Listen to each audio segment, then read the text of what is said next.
আমরা কি এখানে কান্নার জন্য এসেছি? আমরা এখানে কিসের জন্য এসেছি? আমার ভাইয়ের রক্তের বদলা নেওয়ার জন্য আজকে আমরা এই জানাজায় দাঁড়িয়েছি। প্রিয় ভাইয়েরা, আজকে কবি নজরুলের যে বিদ্রোহী দুটো লাইন, যাকে ওসমান হাদি তার আদর্শ মনে করত, আমি চিরবিদ্রোহী বীর, বিশ্ব ছড়ায় উঠিয়াছি একা, চির উন্নত শির।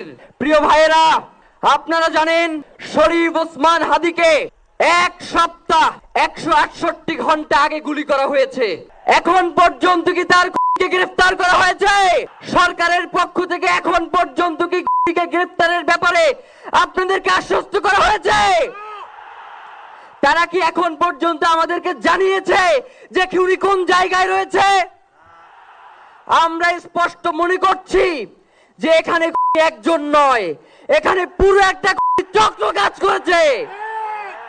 আমরা ইনকিলাব মঞ্চ এবং তার পরিবারের পক্ষ থেকে আপনাদেরকে জানিয়ে দিতে চাই, খুনের পরিকল্পনাকারী, খুনের সহায়তাকারী এবং পুরো চক্রকে বিচারের আওতায় নিয়ে আসতে হবে। এবং আগামী 24 ঘন্টার মধ্যে স্বরাষ্ট্র উপদেষ্টা এবং সহকারী উপদেষ্টা খুদাবক্স তাদেরকে জনতার সম্মুখে এসে তারা এই খুনের ব্যাপারে গত এক সপ্তাহ ধরে কি পদক্ষেপ নিয়েছে তা জনসম্মুখে জানাতে হবে। যদি তারা জানাতে না পারে তাহলে তাদেরকে পদত্যাগের জন্য প্রস্তুত থাকতে হবে। আমরা ইনকিলাব মঞ্চ কোনোভাবে এই শরীফ ওসমান হাদির রক্তকে বৃথা যেতে দেব না। আমরা ঘোষণা করতে চাই, শরীফ ওসমান হাদির রক্তের মধ্য দিয়ে বাংলাদেশ ইনসাফ কায়েম হবে।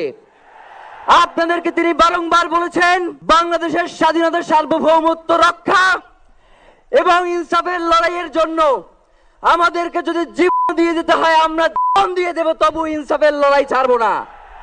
সুতরাং প্রিয় বন্ধুগণ, আমাদেরকে ইনসাফের লড়াই লড়তেই হবে। আপনারা রাজি আছেন কিনা? এবং সেই সাথে আমরা আরো বলতে চাই, সিভিল মিলিটারি ইন্টেলিজেন্সের মধ্যে ঘাপটি মেরে বসে থাকা আওয়ামী দোসরদেরকে চিহ্নিত করে গ্রেফতার করতে হবে।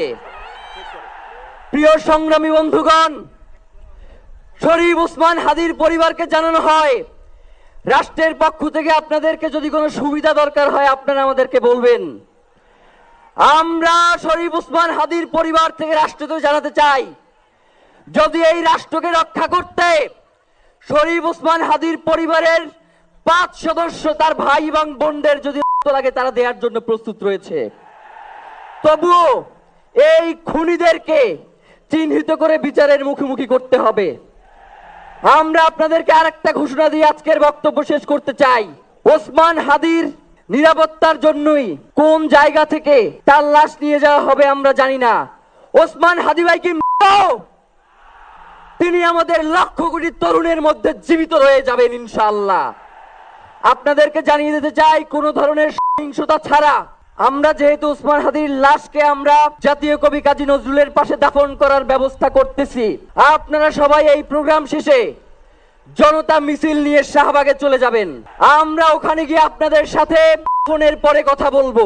হয় বাংলাদেশের স্বাধীনতা সার্বভৌমত্ব থাকবে, বাংলাদেশের ইনসাফ কায়েম হবে, নয়তো আমরা বাংলাদেশের জন্য রক্ত দেওয়ার জন্য সবাই প্রস্তুত রয়েছি। এবং ইনকিলাব মঞ্চ ব্যতীত কারো কোনো প্রোপাগান্ডায় আপনারা কোনো ধরনের সহিংসতার পথ বেছে নেবেন না। আমরা ইনকিলাব মঞ্চের পক্ষ থেকে আপনাদেরকে জানাবো কখন কি ব্যবস্থা গ্রহণ করতে হবে। আপনাদের সকলকে, এই লক্ষ লক্ষ মানুষকে, আজকে শরীফ ওসমান হাদির জন্য যারা এসেছেন, শহীদ শরীফ ওসমান হাদি, তাকে আমরা সবাই দোয়া করব এবং তার যেই লড়াইয়ের পথ, তার যেই সাংস্কৃতিক আন্দোলন, তার যেই আধিপত্যবাদের বিরুদ্ধে লড়াই, আমরা সকলে সেটাকে একসাথে প্রতিহত করব। বাংলাদেশ জিন্দাবাদ, ইনকিলাব জিন্দাবাদ, নারায়ে তাকবীর, নারায়ে তাকবীর, দিল্লি না ঢাকা, দিল্লি না ঢাকা, গোলামি না আজাদি, ক্ষমতা না জনতা, আপোষ না সংগ্রাম, দিল্লি না ঢাকা, আমার ভাই কবরে, তুমি কেন বাহিরে? আমরা সবাই হাদি হব, গুলির মুখে কথা কব, আমরা সবাই হাদি হব। নারায়ে তাকবীর, ইনকিলাব ইনকিলাব, মুজিবাদ মুর্দাবাদ, ইনকিলাব জিন্দাবাদ।